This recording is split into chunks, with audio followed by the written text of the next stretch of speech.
स्वागत है आप सभी दर्शकों का। मैं हूं सानिया। ಬಸವಣ್ಣನ ತಾಯಿ, ಬಸವಣ್ಣನ ತಂದೆ, ಬಸವಣ್ಣನ ಪರಮ ತಂದೆಯನಿಗೆ ಬಸವದೀಶ ಕಪಿಲ ಸಿದ್ಧ ಮಲ್ಲಿಕಾರ್ಜುನ ನಿಮ್ಮ ಹೆಸರಿಟ್ಟ ಗುರು ಬಸವಣ್ಣನಯ್ಯ.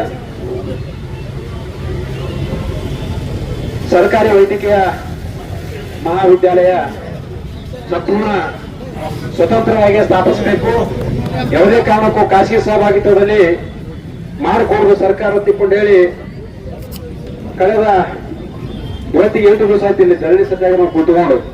ಮೊದಲ ಇದಕ್ಕಿಂತ ಮುಂಚೆ ಸಾಕಷ್ಟು ಪ್ರತಿಭಟನೆ ಮಾಡಿ ಮನವಿ ಕೊಟ್ಟಿದ್ದಾಗಿದೆ ಸರ್ಕಾರದ ಬಗ್ಗೆ ಕಿವಿ ಹೊಡೆದಿದ್ದಕ್ಕ ಇವತ್ತು ನಾವು ವೇದಿಕೆ ತಯಾರು ಮಾಡಿ ಧರಣಿ ಕೂತ್ಕೊಂಡಿದ್ದೆವು. ಇದು ಧರಣಿ ಇಲ್ಲಿಗೆ ನಿಲ್ಲುವುದಿಲ್ಲ. ಈಗ ಹಗಲ ಪ್ರಶ್ನೆ ಮಾಡಕತ್ತೀವಿ, ಮುಂದೆ ಆವರಾತ್ರಿ ಧರಣಿ ಪ್ರಾರಂಭ ಆಗ್ತದೆ. ಯಾವುದೇ ಕಾರಣಕ್ಕೂ ಈ ಹೋರಾಟ ನಿಲ್ಲುವುದಿಲ್ಲ. ಯಾವ ಒತ್ತಡಕ್ಕೂ ನಾವು ಬಗ್ಗಂಗಿಲ್ಲ, ಯಾವ ಹಣಕ್ಕೂ ನಾವು ಆಸೆ ಪಡುವುದಿಲ್ಲ. ಹೋರಾಟಗಾರರು ಉದ್ದಾರ ಒಕ್ಕಪದ್ದು ನಾವು ಮಾಡಿದ ನಂತರ 3-4 ದಿವಸ ಒಂದು ವಾರ ತನ ಮಾಡಿದ್ರು. ಅವಾಗ ಪೊಲೀಸ್ ಇಲಾಖೆ ಏನು ಮಾಡ್ತಿತ್ತು, ಅವಾಗ ಅವ್ರಿಗೆ ಯಾಕೆ ಅವಕಾಶ ಕೊಟ್ರಿ ಅಂದ್ರೆ ಅಧಿಕಾರದಾಗಿದ್ದವ್ರಿಗೆ ಅವಕಾಶ ಕೊಡೋದು, ಹೋರಾಟಗಾರರಿಗೆ ಹತ್ತಿಕ್ಕುವಂತ ಕೆಲಸ ಮಾಡ್ತೀರಿ. ಯಾವ ಕಾಲಕ್ಕೂ ನಾವು ಬಗ್ಗಂಗಿಲ್ಲ, ಜಗ್ಗಂಗಿಲ್ಲ. ಮತ್ತೆ ಮಾಹಿತಿ ಅನ್ನೋದ ಹಚ್ಚಿದ್ರೆ DC ತೊಂದರೆ ಆಗ್ತದೆ. ಜನ ಸಾಯ್ತಾರೆ, ಅದ್ರ ಬಗ್ಗೆ ಹೇಳ್ತಿರಲಿಲ್ಲ ನಿಮಗೆ. ಯಾವುದೇ ಕಾರಣಕ್ಕೂ ಹೆದರೋದಿಲ್ಲ. ನೀವು ಒಂದ್ ವೇಳೆ ಮಂಗೇಶ್ವರ ಮಾಡಿ ದಬ್ಬಾಳಿಕೆ ಮಾಡಿ ಪೆಂಡಾಲಿಕೆ ಇತ್ತಿದ್ರ ನಾವು ಬೈಲಾಕ್ ಕುಂದಿರ್ತೇವೆ, ಅಂಗಿ ಕಾಲ ಕುಂದಿರ್ತೇವೆ. ನೋಡ ನಾವು ನಿಮ್ ತಾಕತ್ತಿದ್ರ ಎಬ್ಬುತ್ತೆ. ಇವತ್ತು ನಾವು ತೀರ್ಮಾನ ತಗೊಂಡೇವು. ಇಲ್ಲಿಂದ ನಾವು ಸರ್ಕಾರದ ಆದೇಶವನ್ನ ಕೈಯಾಗ ತಗೊಂಡು ಸಂಪೂರ್ಣ ಸರ್ಕಾರದ ಅಧೀನದಲ್ಲಿ ನಡೆಸ್ತೇವೆ.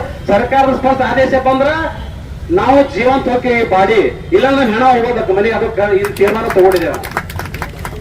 ವಿಜಯಗೌಡರು ಹೇಳಿದ್ರು ಹಿರಿಯರು, ಯಾವುದೇ ಕಾರಣಕ್ಕೂ ವಿಟಮಿನ್ ಎಮ್ಮಕ್ಕೆ ನೀವು ತೆರೆ ಬಾಗಬಾರ್ದು ಅಂತ ಹೇಳಿ.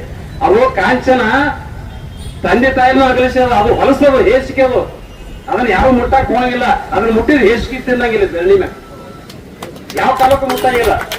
ಈ ಹೋರಾಟ ನಡೆದಿದ್ದೆ ಒಂದು ಬಸವ ತತ್ವದ ಆಧಾರ ಮೇಲಿಂದ ಹೋರಾಟಕ್ಕೆ ನೀವು ತೀರ್ಮಾನ ತಗೊಂಡು ಕೂಡ್ರತ್ತೆ ಇದನ್ನ ನಿರ್ಣಯ ತಗೊಂಡು ಧರಣಿ ಕೂತಿದೆಯೋ ಆ ಸುಲಭವಾಗಿ ನಾವು ಯಾವುದೇ ಹೇಸಿಗೆ ಅದನ್ನ ಮುಟ್ಟುವಂತ ಕೆಲಸ ಮಾಡೋದಿಲ್ಲ. ಅದನ್ನು ಸಾಧ್ಯನೇ ಇಲ್ಲ.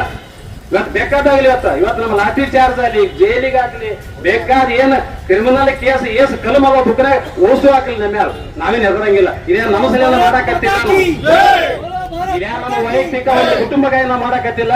ಇಡೀ ಮಾನವ ಕುಲಕ್ಕೆ ಅನುಕೂಲ ಆಗಲಿ ತಿಳ್ಕೊಂಡು ನಾವು ನ್ಯಾಯ ಕೇಳ್ಕೊತ ಇಲ್ಲಿ ಕೂತಿದ್ದೆವು. ಏನಾದ್ರೂ ರಾಜಕೀಯ ದಬ್ಬಾಳಿಕೆ ಮಾಡಿ ಯಾರು ಹೆಚ್ಚಿಸಿ ಪೊಲೀಸ್ ಇಲಾಖೆಯಿಂದ ಹೆಚ್ಚಿಸಿ ಕಿತ್ತಾಕ ನೀವು ಪ್ರಯತ್ನ ಮಾಡಿದ್ರೆ ನಾವು ಯಾವ ಕಾಲಕ್ಕೂ ಜಪ್ಪ ಅನ್ನಂಗಿಲ್ಲ. ತಾನಾದ್ರೆ ಪೆಂಡಾರ ಕಿತ್ತಬಹುದು, ನೀವು ಮಾಹಿತಿ ಕಿತ್ಕೊಂಡು ಹೋಗ್ಬೋದು, ಏನಂದ್ರೆ ಕಾನೂನು ಹಚ್ಚಿಸಿ. ಇದೇ ಬಯಲು ಜಾಗದಾಗ ಕೊಡ್ತೇವೆ. ಅದು ಅಂಗಿ ಕಾವು ಕೊಡ್ತೇವೆ. ಮಳೆ ಬಂದ್ರು ಸರಿ, ಬಿಸಿಲಿದ್ರು ಸರಿ, ಏನು ಬೇಕಾದಾದ್ರೂ ಕೂಡ ಇಲ್ಲಿ ಬಿಟ್ಟು ಹೋಗಂಗಿಲ್ಲ.